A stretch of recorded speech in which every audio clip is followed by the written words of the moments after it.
ان کو یہ یقین ہو گیا کہ یہ جو حکومت ہے اور جو یہ ریاست ہے وہ اتنی کمزور ہے کہ ہم جو چاہیں گے کرتے چلے جائیں گے. اس لحاظ سے انہوں نے دونوں فرنٹ کے اوپر، نظریاتی فرنٹ کے اوپر بھی اور ایک طریقے سے جو زمین کے اوپر ان کی ٹیریٹوریل ایمبیشنز ہیں یا ان کے عزائم ہیں، اس کو بھی وہ بڑھاتے چلے گئے.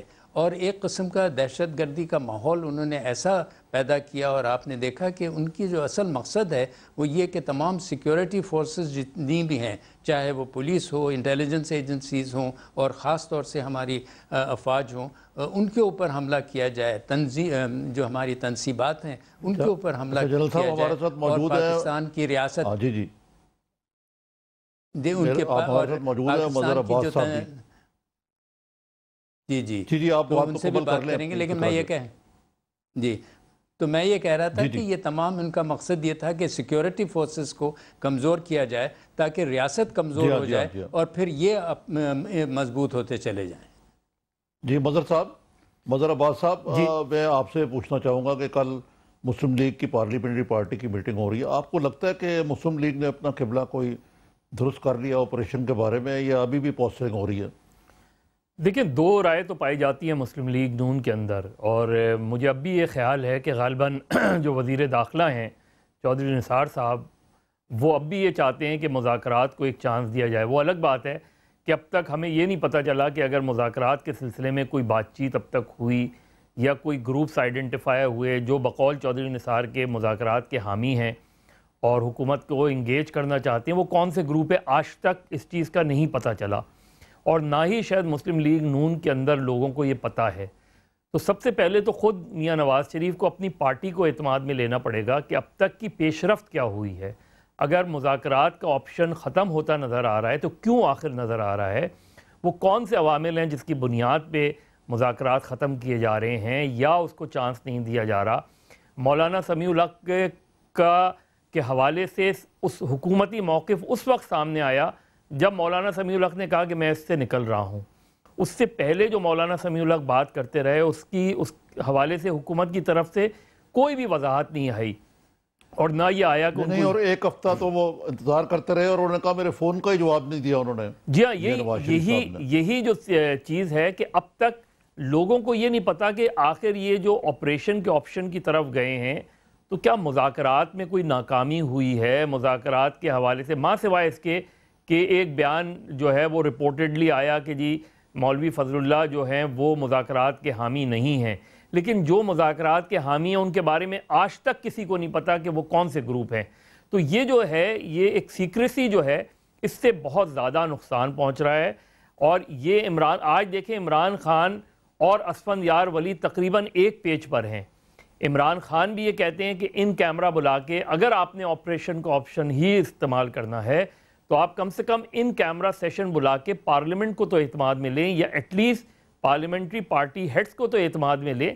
آپ اس طرح نہیں جا سکتے کہ آپ نے ابھی تک کسی کو نہیں بتایا کہ مذاکرات ناکام ہو گئے ہیں یا مذاکرات میں پیش رفت نہیں ہوئی یا مذاکرات نہیں چاہ رہے.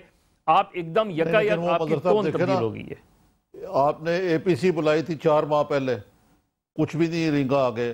آپ نے کہا ہم ایک سیکیورٹی پالیسی دیں گے. نثار صاحب کی وہ پالیسی اس دن آئی جس دن کے آپریشن جو ہے وہ شروع ہونے کا ایک میرے خیال سے آرمی چیف نے نواز شریف صاحب کو فون کر کے کہا انف از انف، اور وہ پالیسی دھری کی دھری رہ گئی.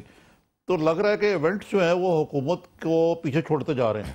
یہی سب سے زیادہ جو گورنمنٹ کی نروسنس ہے یا گورنمنٹ کو سمجھ میں نہیں آ رہا وہ یہی ہے. دیکھیں اے پی سی بھی ایک طرح سے نان اسٹارٹر رہی. اے پی سی نے ایک مینڈیٹ تو ضرور دیا حکومت کو، لیکن کوئی میکینزم نہیں دیا، اور نہ ہی حکومت نے کوئی میکینزم ڈرا کیا مذاکرات کا.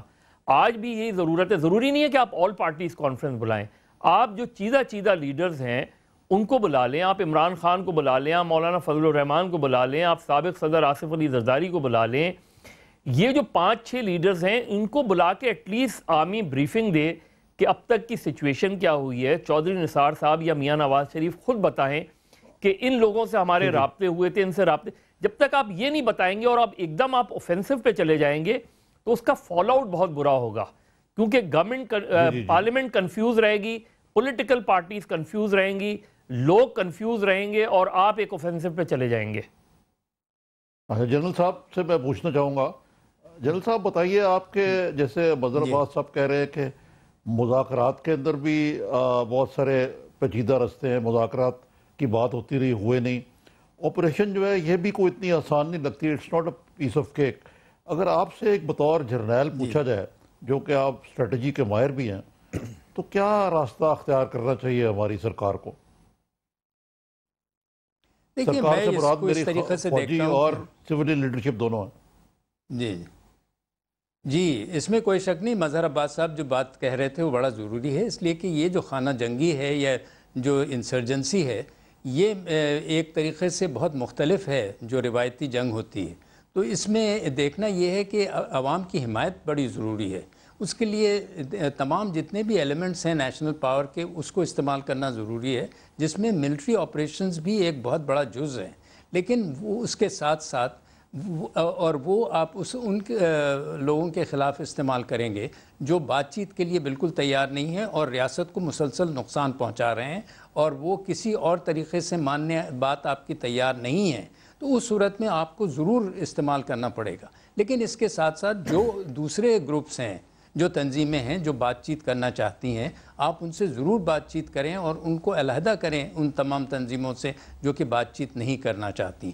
اس کے علاوہ آپ نے لوگوں کی حمایت حاصل کرنی ہے۔ جب دیکھیں اگر آپ کو عوام آپ کے ساتھ ہوں گے، اور خاص طور سے وہ عوام جو کہ بہت اس قسم سے متاثر ہوئے ہیں، یعنی فاٹا کے لوگ، ان کو آپ ساتھ لے کر چلیں، تو پھر ان کے لیے بڑا مشکل ہوگا کہ وہاں یہ مقیم اور اپنی اسٹرینتھ حاصل۔ ہمیں ایک بریک کی طرف صاحب، پھر میں واپس آپ کے پاس آتا ہوں۔ ناظرین، ہم نے یہ بھی سنا ہے کہ نواز شریف صاحب عنقریب قوم سے خطاب کرنے والے اور ان کو اعتماد میں لیں گے، لیکن اس کی کوئی ابھی تک تصدیق نہیں ہوئی، خدا کرے ایسا ہی ہو۔ بریک کے بعد ہمارے ساتھ موجود ہے معروف تجزیہ نگار احمد رشید صاحب ٹیلی فون لائن پہ، ان سے بات کریں گے۔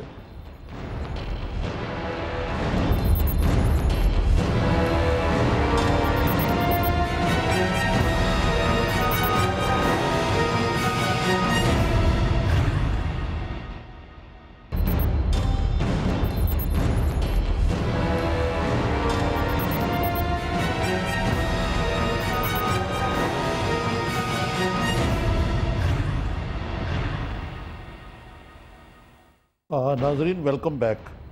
جیسا کہ آپ کو علم ہے کہ یہ سال جو ہے نیٹو فورسز کا افغانستان سے انخلا کا سال ہے، اور اس کے ساتھ ہی پاکستان کے علاوہ افغانستان میں بھی دہشت گردی کی کارروائیاں بہت بڑھ گئی ہیں۔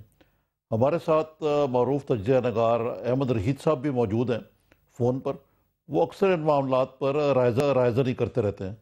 تو میں احمد رشید صاحب کو ویلکم کرتے ہوئے ان سے یہ پوچھنا چاہوں گا، احمد رشید صاحب، کہ یہ حالات جو ہیں کس نہج پہ جا رہے ہیں؟ کیا خیال ہے کہ حکومت ہماری اور افواج ایک ہی پیج پہ ہیں، اور اس کا جیو اسٹریٹجک جو پاکستان کی صورتحال ہے اس سے کتنا تعلق ہے؟